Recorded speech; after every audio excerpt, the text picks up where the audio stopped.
ये धरती है उन वीरों की, यहाँ पर है हल्दी घाटी, यहाँ पर है महाराणा प्रताप की गुफा। और दोस्तों यह है वो दर्रा, और यहाँ पे है महाराणा प्रताप का जो म्यूजियम बना हुआ है हल्दी घाटी का। और यहाँ पे महाराणा प्रताप की गुफा है। और यहाँ पे दोस्तों देख सकते हो महाराणा प्रताप के चेतक घोड़े की जो समाधि स्थल है वो है। आज दोस्तों मैं आप सभी को ये सारी चीज़ें दिखाने वाला हूँ, तो दोस्तों बने रहिए हमारे साथ, करते हैं शुरुआत। तो दोस्तों सबसे पहले हम आए हैं आज म्यूजियम में। यहाँ पर हल्दी घाटी में पहाड़ी के ऊपर एक म्यूजियम बना हुआ है। तो दोस्तों सबसे पहले हम चलते हैं म्यूजियम के अंदर। दोस्तों यहाँ पे म्यूजियम में पर पर्सन टिकट है वो 240 रुपये है।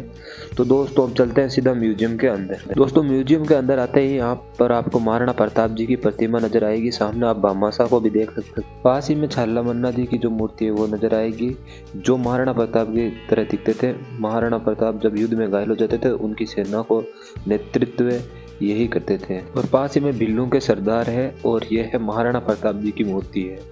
और दोस्तों आगे हकीम शाह सूरी है, जो महाराणा प्रताप जी सेना के नेतृत्व कर रहे थे दोस्तों। और यहाँ पर सामने दोस्तों हाथी के ऊपर मानसिंह है, और महाराणा प्रताप जी घोड़े पे सवार है। यह घोड़ा हाथी को भारी पड़ गया था। महाराणा प्रताप जी का घोड़ा है वो हाथी के सूंड पर अपनी जो पैर है आगे का वो रखा था, और इसी हाथी के सूंड में जो तलवार थे जिससे महाराणा प्रताप जी का घोड़ा है वो घायल हुआ था।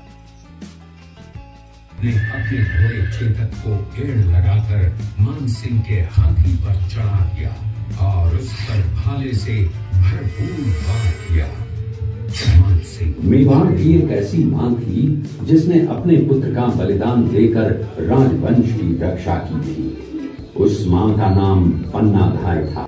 दोस्तों अब हम फाइनली है जो म्यूजियम से बाहर आ गए हैं। म्यूजियम के पार्किंग की ओर जो दोस्तों रास्ता बना हुआ है, यही दोस्तों रास्ता है जो हमें ऊपर की ओर ले जाता है, जहां महाराणा प्रताप की जो मूर्ति है वो बनी हुई है। तो दोस्तों चलते चलते हम फाइनली है जो महाराणा प्रताप जी की जो घोड़े की प्रतिमा और उस पर महाराणा प्रताप सवार है वहां पहुंच चुके हैं। आप देख सकते हैं ये एक पहाड़ी के ऊपर बना हुआ है, और बहुत ही शानदार जो प्रतिमा है वो बनी हुई है। और यहाँ पे कई सारे देशों से कई सारे पर्यटक यहाँ घूमने के लिए आते हैं, और ये एक शानदार प्रतिमा है दोस्तों। इसीलिए इन वीरों की भूमि को आज भी लोग याद करते हैं, यहाँ पे घूमने के लिए आते हैं दोस्तों। यह है महाराणा प्रताप के घोड़े के साथ महाराणा प्रताप की प्रतिमा है। तो दोस्तों अब मैं लेकर चलता हूँ आपको महाराणा प्रताप के जो घोड़े चेतक है उसकी समाधि स्थल है वहाँ पे। तो दोस्तों बने रहिए हमारे साथ।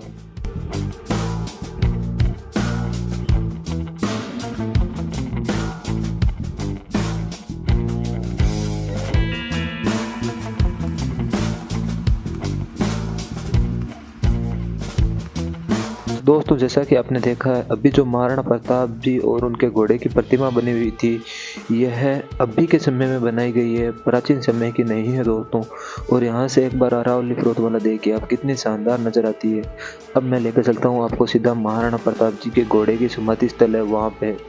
तो दोस्तों महाराणा प्रताप जी और उनकी घोड़े की मूर्ति स्थल के हमने दर्शन किए थे। उसके बाद यहाँ से ये रास्ता जाता है जो हमें सीधा महाराणा प्रताप जी के घोड़े चेतक की समाधि स्थल की ओर लेकर जाता है। और दोस्तों यही रास्ता है जो हमें महाराणा प्रताप जी के घोड़े ने जो 22 फीट का नाला कूदा था।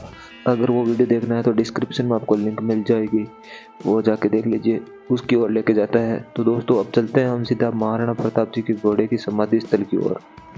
उस नाले से लगभग 1 किलोमीटर की दूरी पर यह जो चेतक घोड़े की समाधि स्थल है वो बनी हुई है। वो जब वो नाला कूदा था उस घोड़े ने, तब वो घायल अवस्था में था। और दोस्तों घायल अवस्था में अपने मालिक को 1 किलोमीटर की दूरी उसने तय करवा के यहाँ पे आके उस घोड़े ने दम तोड़ा था।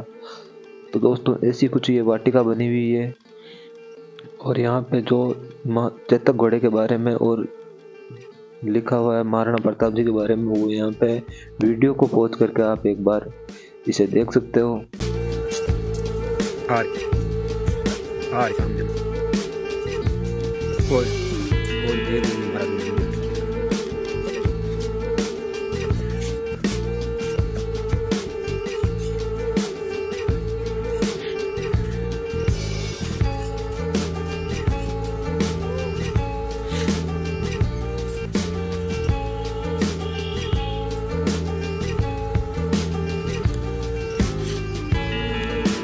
इसी समाधि स्थल चेतक घोड़े की समाधि स्थल के पास में महाराणा प्रताप जी के जो इष्ट देव थे एकलिंग जी महाराज, उनकी प्रतिमा, उनकी जो मूर्ति है वो यहाँ पे स्थापित की गई है।